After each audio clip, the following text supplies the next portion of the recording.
Monsieur le Président, Mesdames et Messieurs les sénateurs, Monsieur le Président Riquet, vous avez raison, c'est une réforme d'ampleur que nous voulons mettre en œuvre.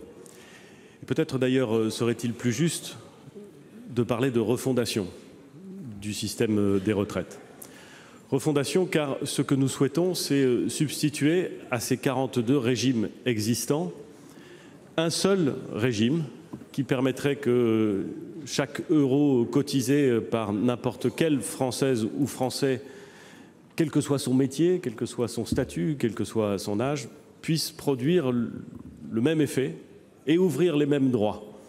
Ce que nous voulons au fond, c'est que, au lieu d'organiser la solidarité nationale par statut ou par profession, nous puissions l'organiser sur l'ensemble de la nation.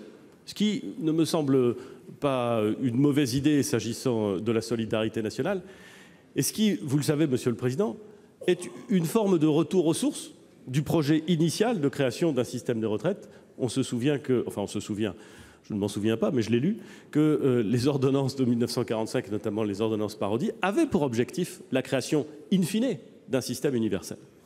Ce système universel, nous pensons qu'il est utile et même indispensable de le créer aujourd'hui.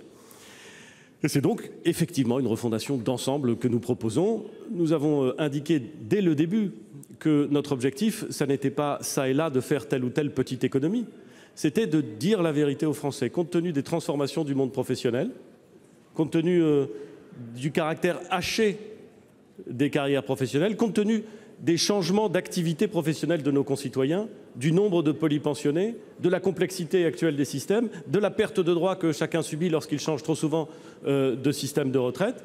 Il nous apparaissait plus adapté aux temps qui viennent de créer ce système par points, par répartition et véritablement universel. Et nous avons dit très tôt, que la France n'était pas au fond soumise à des conditions démographiques radicalement différentes de l'Allemagne, de la Belgique, du Royaume-Uni, bref, de toutes les grandes démocraties occidentales et européennes, lesquelles ont toutes tiré les conséquences des évolutions démographiques en disant que la seule façon de préserver le pouvoir d'achat des pensionnés et le pouvoir d'achat des actifs, c'était progressivement, de travailler tous un peu plus longtemps.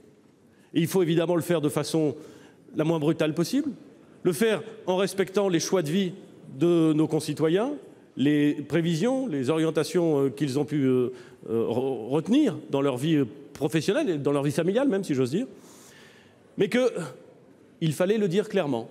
C'est ce que nous avons fait, c'est ce que j'ai fait tout à l'heure au Conseil économique, social et environnemental, en présentant un projet de réforme qui, j'en ai bien conscience, est complexe, et que je ne peux pas en 2 minutes vous présenter ici. J'ai déjà dépassé largement et le président Larcher nous invite à respecter le temps, il a bien raison.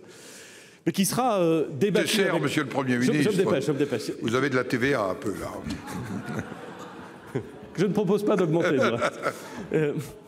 Et donc, Monsieur le Président Riquet, ce projet que nous avons mis sur la table, il va donner lieu à des discussions avec les organisations syndicales. J'ai bien noté qu'un certain nombre étaient totalement opposés au principe d'un système universel. J'ai bien noté aussi qu'un certain nombre d'autres n'étaient pas opposés au principe d'un système universel, mais ne voulaient pas dire, peut-être assumer, qu'en effet, l'équilibre global du système pour les années qui viennent reposait sur le fait que chacun, progressivement, allait travailler un peu plus. Bon, eh bien, nous allons discuter, ma porte est ouverte, ma main est tendue, et vous aurez remarqué que dans le projet que nous avons proposé après les travaux du haut-commissaire, il y a beaucoup d'avancées, ce qui montre que notre objectif, c'est de travailler avec les partenaires sociaux, bien entendu, et puis le moment venu, avec l'Assemblée nationale et le Sénat, car ce débat sera bien entendu discuté à l'Assemblée nationale et au Sénat, et j'ai même indiqué que je souhaitais que cette discussion ait lieu rapidement, parce que je pense que ce sujet passionne, inquiète parfois les Français, et qu'il faut donc le traiter au Parlement. Je vous remercie.